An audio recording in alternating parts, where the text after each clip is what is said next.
I think, if we've got an advantage here, it's that this is the place where you prove your idea works, because you can do it at scale here. You can scale your company up here in really every sense, from the sense that the Cart.com guys said why they came back to Houston. They need a bunch more people besides developers now. They need, the whole kind of corporate suite of professions in order to really grow their business, and they weren't finding that in Austin. But it's also the place where you can prove your idea works at scale. If you've got something like Syzygy that's going to help decarbonize the chemical sector, this is the place to prove it. We've got the biggest chemistry set in the world here, and this is the place to show what you've been developing will really work and work at scale.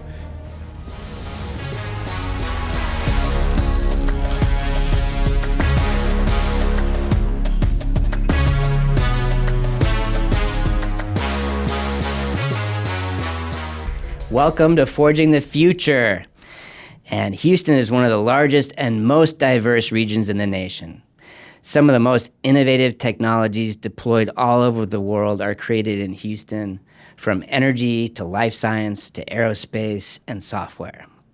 Today, I'm excited to sit down with the president and CEO of the Greater Houston Partnership, whose mission is to make Houston one of the best places to live, work, and build a business. Welcome to the show, Steve. Happy to be here. So, Steve, tell me a little bit about your background in Houston and how you got here. Yeah, so I've been in Houston since 1991. Been coming to Houston since '85 for work, and I was in the energy business before I joined the Greater Houston Partnership. So I took on my current role December 1 of last year, so I'm pretty new. But for the 38 years before that, I was in the energy business, most recently as CEO of Kinder Morgan. How did it actually come about that you threw your hat in for the role for GHB? Was there something behind your desire to do that? Well, first, we have a really good CEO, Kim Dang. So she took over for me. During the 8 years that I was CEO of Kinder Morgan, Kim was either the president or the CFO. So this is the smoothest transition in corporate America, I think. But I also wanted to retire as CEO and still have some energy and drive to do something else. And so we announced it about a year ago this time, and then Bob Harvey approached me and said, "Hey, I'm retiring, and you ought to think about this." So I met with the search committee, and that's how I got here. Yeah, I've been here since '81. I think we joke about got here as fast as we could. Exactly right? so.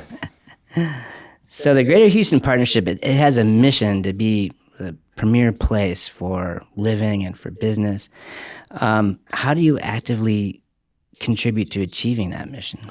Yeah, so I believe personally, and I've witnessed it myself coming to Houston, in the power of having a vibrant business community. I mean, that's what helps. That's what people come here for primarily. They don't come for the weather, and they don't come for a social safety net. They come because they think they can make it here. And I think a lot of making it here is having a vibrant business community and creating opportunity for people. And that's really what the partnership is focused on: getting people here, investing here, creating jobs here, growing here, et cetera. So a big part of what we do is economic development. And then we represent the business community in the public policy arena. We serve our members, I think, very well. And then we've started a number of initiatives, one of which is closely akin to economic development, and that's the Energy Transition Initiative. This is trying to make sure that Houston is the energy capital for a long time to come, even as energy transitions come and go. And the other big initiative, two really that are kind of related. One, Houston Together, which is an equity and inclusion effort. That initiative is about 2 years old now. And then Upskill, which is about 10 years old now. This is the 10th anniversary. And that's about workforce development and getting the people who are already here the opportunity to move up on the skill ladder and move up economically and change the trajectory for themselves and their families. And all of those things pull together in this particular way. When we're working on a prospect that might locate an investment, an operation in Houston, the first question is workforce. They love our diversity, love our youth. We're the second youngest population of the top 50 metro areas. So we have a lot going, but we need to keep working on skills. We need to keep working on education. And so that's been, for 10 years, a big part of what the partnership has worked on. And there's some great opportunities at this particular moment to really advance that. And so we'll be focusing on that over the coming years. It's interesting that they're worried about workforce when you're like the third or fourth largest city, right? Yes. Is there specific gaps that we still see here that really you're focused more on than others?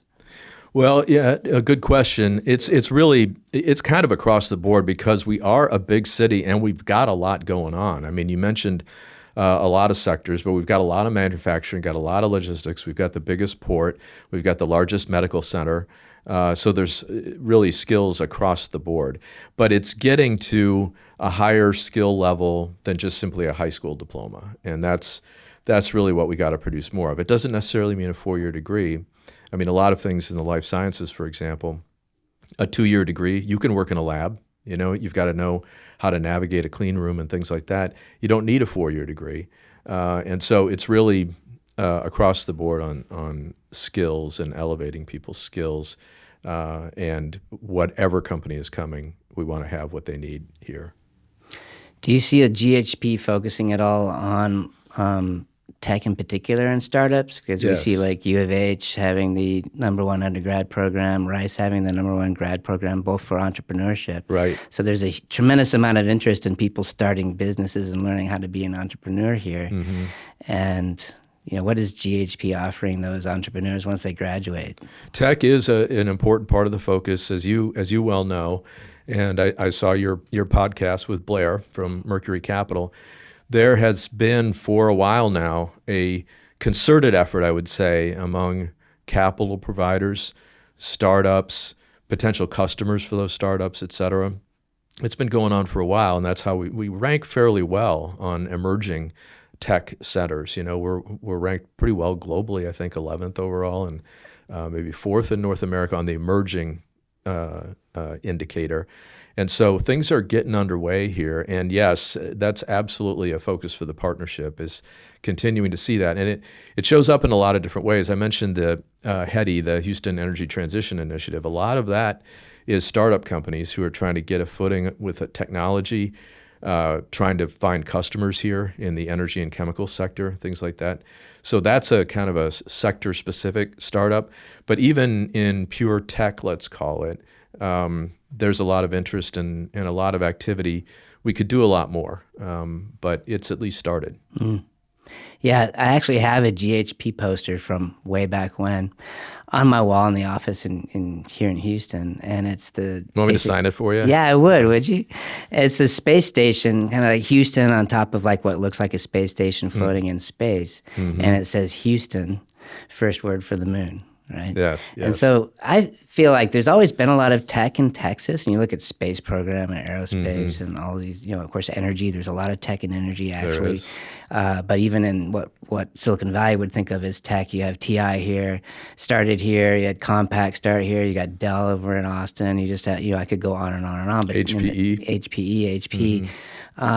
And so the Texas Triangle is really strong in the whole tech economy, but there's still companies that worry about coming here and finding tech workers, which is baffling to me. It's interesting you say that, because we had a prospect come to town specifically looking for a place to establish their tech center, and they specifically chose Houston to come do it. Now, it hasn't happened yet, but you'd be surprised. People like J.P. Morgan, Chase, they have a lot of their tech operation is here in Houston.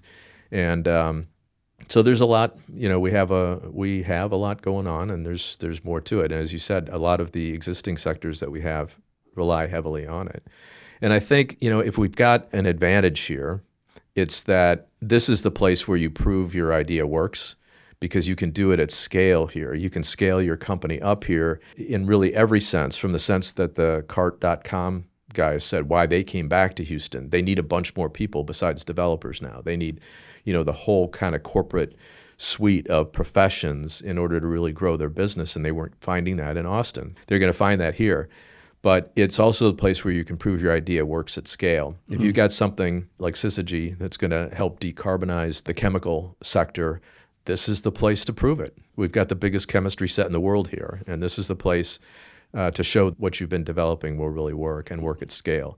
And so, and we have a big, diverse population, which is why I think a lot of consumer products are tested here. You know, we've got a lot going on here, and we do it in a big way and in a very physical way. And so all of those dimensions, which is where you're really going to get the value out of tech. I mean, you know, tech and like using AI, for example, you know, that's going to absolutely advance our ability to aggravate each other on social media. Okay, but then what? You know, what have you got? If you really want to have an effect in the real world, you need to put tech into processes and into industrial applications and into transportation and into medicine and into all those things, and that's the stuff that we have where people can again demonstrate that their idea works at scale. Mm. Yeah, I think you're right about that. And really what we've seen by attracting startups from outside of Texas into Houston, many of them don't really know what to expect, you know, before they get here. But then once they're here, they actually like it. Like, yes. Oh, this is Houston. Right? That's a very, very common Houston story, just even on an individual level. You know, I came to Houston from Omaha, Nebraska. I was in the energy business. Houston was in the future. I wasn't particularly looking forward to it. I actually was looking forward to the weather because the winters are pretty bad up there.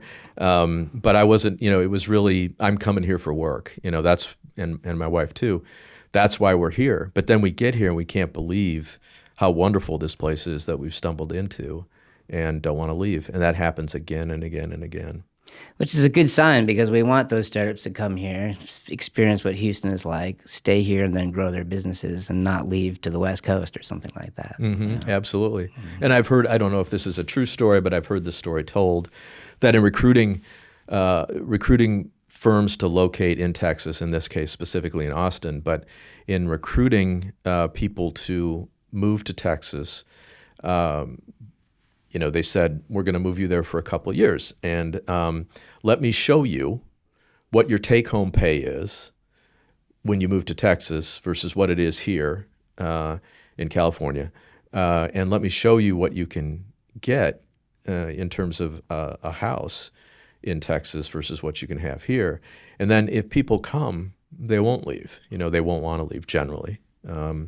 And so I think we need to think about deploying some of that as well. I had a conversation with somebody who is in the tech world, had a pretty significant Bay Area presence, and the way I won't say who it was, but he said, "Look, my engineers out there were really, really expensive, and they didn't get as much done as I wanted them to, and they were always interviewing for their next job." He said, I came to Houston specifically, and I've got great engineers.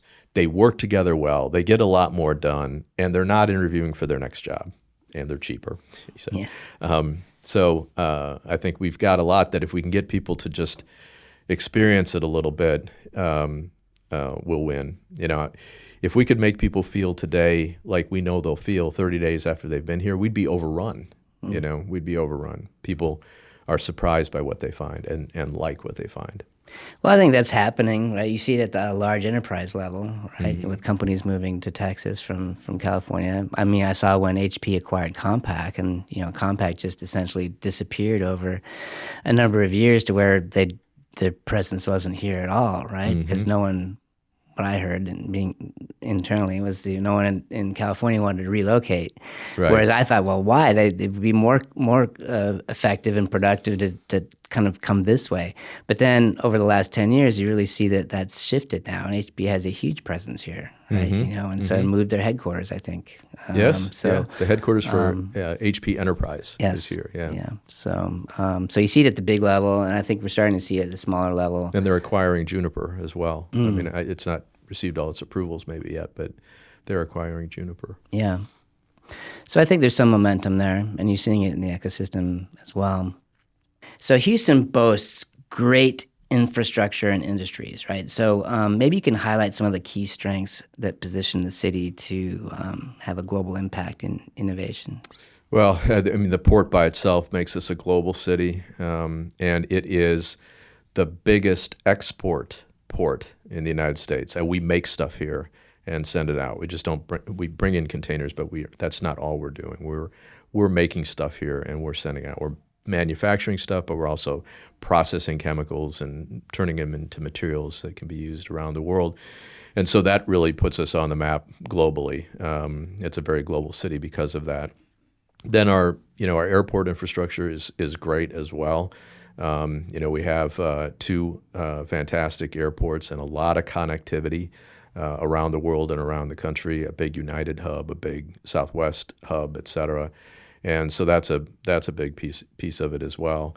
And then there's the infrastructure you don't see, which is all of the pipelines and that interconnect.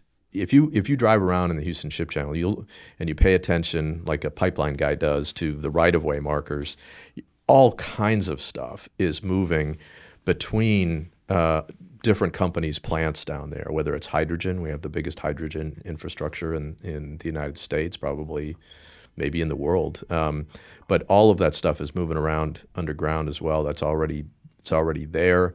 It's the safest way to move this stuff. And so it makes it easier for people to locate, whether it's a chemical facility or a refinery or a new energy facility here. So, and then the rail infrastructure. I mean, in the current City of Houston seal, there's a locomotive on there, and it was where 17 railroads meet the sea. So we are very well connected. And while people complain about the traffic here and all of that, it's much worse in other places. And we'll build roads and expand roads and get people around. And so we've got a lot of great infrastructure you can come in and set up, because a lot of what you need is already here. Yeah, I always felt that even for me in a tech business, being in Houston, I mean, the location, being in the center, basically, of the United States, not dead center, but at least access both ways, the West and East Coast, and then being on the Gulf and having the airports that you can get out of here on a dime, and a lot of cities just don't have that. Like, you can't get out, right? Or you have to connect through someplace. Yeah, yeah, exactly. We've got a lot of nonstops here. So I mean, I do see that, and then combined with all of the resources, and I don't know if everyone really knows that we're like the biggest port, right? The general public, would maybe be surprised that was true, So that's a great statistic. Actually, Yes. It just shows what's flowing in the economy and the resources and everything going through the Port of Houston. And I focus specifically on being an export port, because that's a little bit unique, and we are by far the largest export port. We're also number one or number two. We're number one in one and number two in the other in terms of tonnage and value, and so it's really a massive port. It's impressive. And that's where logistics and things like that are also something, I think, in Houston's wheelhouse for managing something like that. Yeah, I think I can't prove this, okay, but I speculate and believe we may have more control rooms in Houston than any other place on the planet. When you think about, certainly every refinery has them, every chemical plant. NASA, has one. Ellington has one. Well, let's switch to startups, because that's something I'm passionate about. With Houston now recently being recognized as the 5th best emerging ecosystem, I think by Startup Genome, what factors do you think contributed to this ranking? I mean, what industries are really ripe for innovation?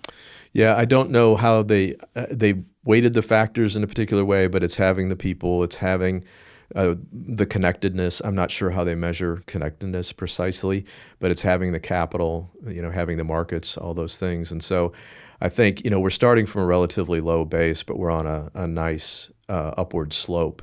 And so those are, I think, the key factors. I think, the other thing about it is, just culturally, people are here to work, like I said, and we've got a lot of hardworking, ambitious people who will try things. I mean, that goes back to our heritage as a wildcatters in the oil and gas business. I mean, people will take risks here.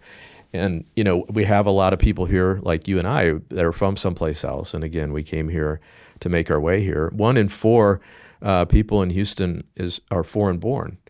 And, and again, that tells you something about this place and what people perceive associated with this place, meaning I want to go there because I can make it there. And so that's an attitude, and that's a big part of our culture.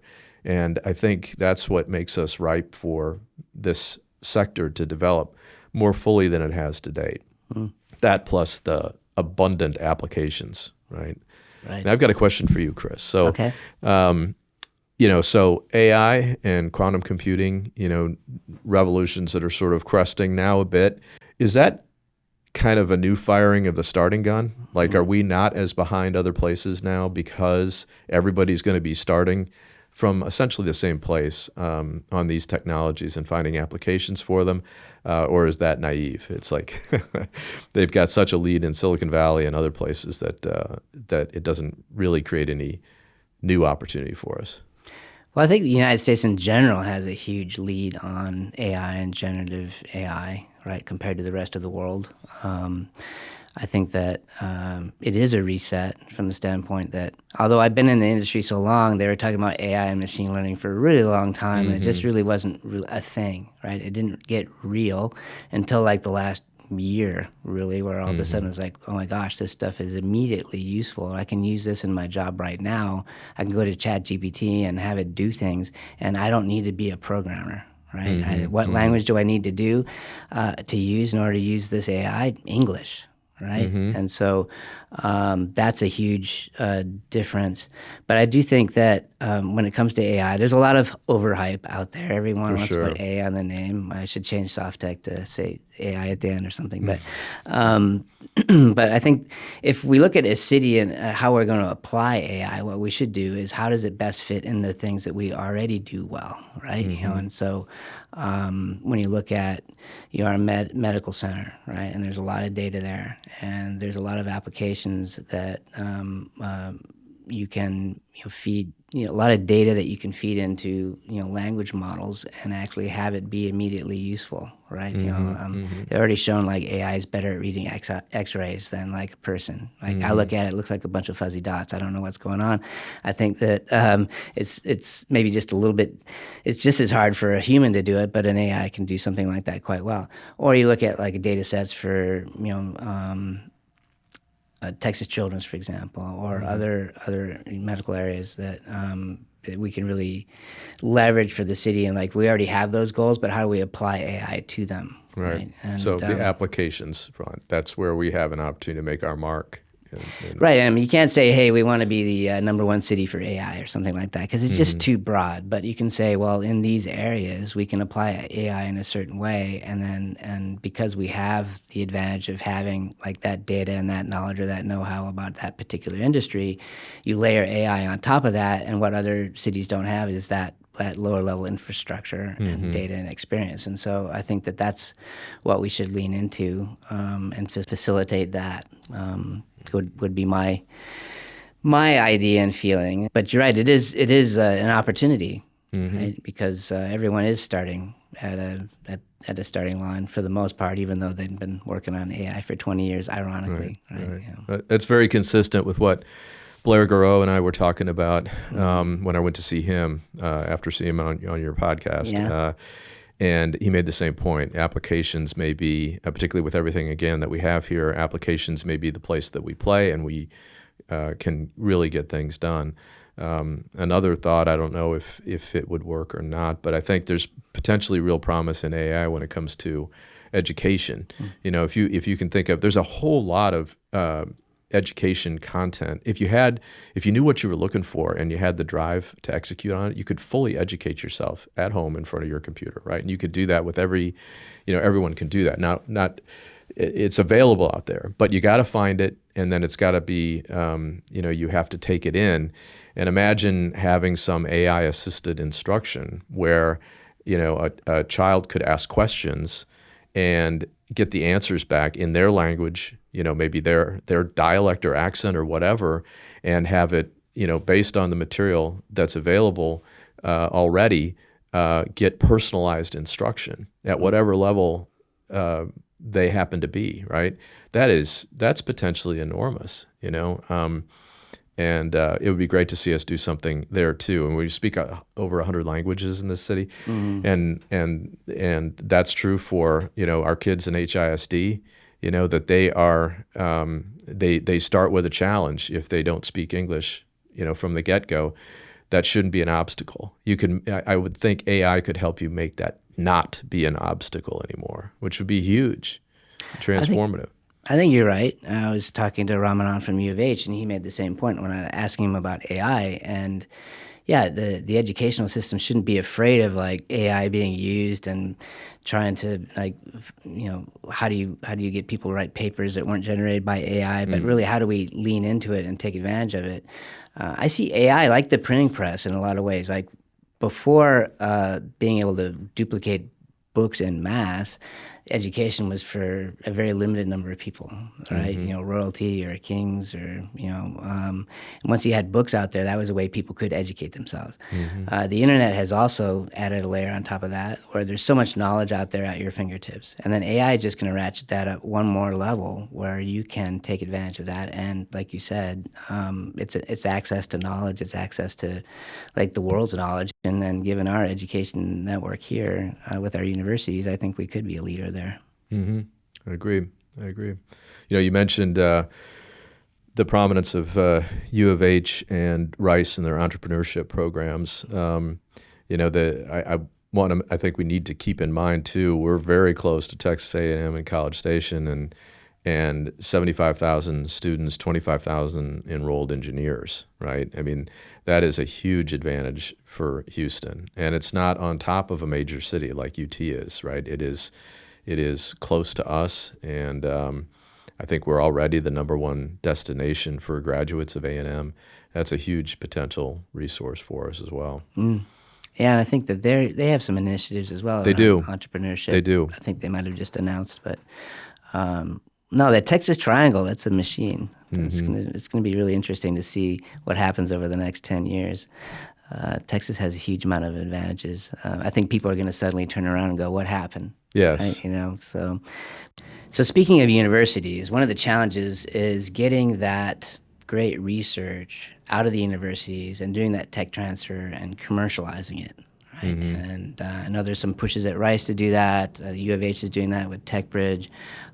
Where do you see that going for Houston? Well, I think there's real promise in the life science arena, and they both U of H and Rice are working on that. As are, of course, all the the medical educational institutions in the Med Center, and this is a place where we really ought to excel, and we haven't to date. We're maybe 11 or 12 or something on life sciences firms, for-profit life science firms, and people making products and pharmaceuticals and biomanufacturing, those sorts of areas. We've got the world's biggest med center. We've got enormous talent in that med center, PhDs, MDs, MD PhDs, and we have really a lot of the ingredients, 10 million patients a year. 1 out of 5 clinical trials is done in Houston.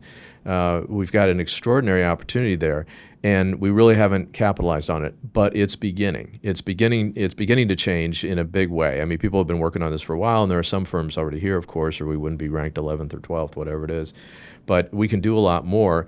And one of the barriers to that historically has been that the Med Center, first of all, it's great that we have a Med Center, right? And that all those institutions are together in a part of our city. And but it was created as a medical center under a grant that had a covenant that it was for the not-for-profit enterprises. And so you can't establish a for-profit bioscience firm in that kind of, well, Bill McKeon and others, the leadership at Texas Medical Center, carved out some land from that covenant. And TMC3, if you haven't seen it, you really need to see it. It is amazing what they've done. They've built out the parks there. There's 2 buildings up. There's more coming. And you stand on the balcony there of the Innovation Center, and you can see the Med Center. I mean, and you know what you're looking at. You're looking at the biggest medical center, in the world. And one of the things that's different now, or that's new, is that we really have some product to sell to biomedical firms, bioscience firms, and that is in the form of real estate developments. We've got TMC3, which is built out, or is getting built out, but the parks are all built out. It's right adjacent to the Med Center. There's Generation Park up on the Beltway, 20 minutes from downtown. There's Levitt Green, also very close to the Med Center, and I'm sure I'm overlooking some. I know that they've attracted some life sciences firms in the Woodlands already. So there were some here. There are more coming, and we have something to really show now. And so our real estate community, I think, is really, and the TMC, have really done a great job on kind of pushing things over the edge and getting some stuff built out. I know that Heinz talks about on Levitt Green, they went ahead and built the lab space out, built the air separation units and all of that, put something like $850 a square foot into making sure that they had something that was sort of tenant ready. And they're getting people in to look at it. And I think, when the researchers see it, they're seeing exactly what they want. They're seeing exactly what they hope for. And I think in a lot of other communities, it's expensive. It's expensive to live there for your employees. And they're hemmed in, maybe, crowded. And we've got acres available for development, and it's being developed. So I think that's a very big thing. And I think we've got, again, the research talent and all of that to really begin to capitalize on some of this. So that's going to be a big push for the partnership. We don't lead that, but we can help our business community be constructive with them to help them get done what they want to get done. So I think that's a very promising development for the city, and one that in the next few years I hope we really make a mark on attracting more of those firms here. It's interesting that it was set up originally as a nonprofit, which would explain why there wasn't more for-profit going on there. Yes. And then there seemed to be like an ecosystem out in the Woodlands that was kind of doing more of that research kind of stuff out there. But yes. I think it is better to have it closer in the Med Center and have access to that whole community. And the skills training is getting developed here too. I mean, San Jacinto just launched their biomanufacturing curriculum, and that's 70,000 students. That's the whole college or the whole system. So it's not going to all be enrolled in that, but they have started developing the training program so that the workforce will be here when people are coming to think about locating their operations here or opening a branch here or something, opening a subsidiary here. And you mentioned this, but I know that U of H is really working hard on looking through all the IP that they have and figuring out what needs to be just disseminated, licensed and sold and profited from, right? But also just get the useful stuff out in the world, right? U of H is doing that in a big way. Rice is doing it. I met a couple of gentlemen from Baylor College of Medicine who are dedicated to that effort. So taking what their research has produced there and turning it into commercial product and again, sharing it, disseminating it around the world. That's interesting. Yeah, I talked to Ramanan a little bit about how it seems that there's been a shift in universities from the standpoint that it used to be education for education's sake, and we're not a vocational school, right? Mm-hmm. And so, but there's been more of a shift now. It's like, well, actually, we do want people to graduate and get into the community and actually do useful work, right? And so we want to align with what the needs are, right? You don't want a bunch of people out there with degrees that don't really do anything for them or the community or so right. I see that they're really getting more behind that idea, and then with the tech transfer idea, all that stuff's just sitting there not being useful to anybody, right? Get that out. It's some great ideas, and you see like Syzygy Plasmonics, with their idea, and that there's more of that in there. Right. In terms of improving skills, I was talking with Rob Bruce, the Dean of Continuing Studies at Rice, and one of the things that he looks at in thinking about course offerings and curricula there is the job postings. Like, what are people looking for? What are the employers in town looking for, and can we add to an accounting program or add to something else to give people the opportunity to earn credentials that they can go get jobs with. That's key. Well, Steve, Thanks for coming on the show. Super interesting what GHP is doing. Really excited about you coming on and really kind of poking the embers and really getting things moving in a sounds like some new and fresh directions, building on what Bob has built over the last 10 years. 11. 11, Yeah. wow. So I think it's exciting times to see what's going to happen, AI on top of it. So I'm wearing my Houston socks today, and I have something for you, a different kind of Houston sock. So All right. Go I'll put them with my U of H downtown socks that I got There over you the go. holidays. Thank you very much. It's got some. It does You got have the some skyline on there. I can tell you what Skyline, these buildings some Cougar are Red too. on there too. There's I don't know if we got any. Well, we got orange on there. So Yeah, here I'll hold it up so everybody can see it. But thanks for coming on. It was great to have you. Yeah, great being here. Thank you.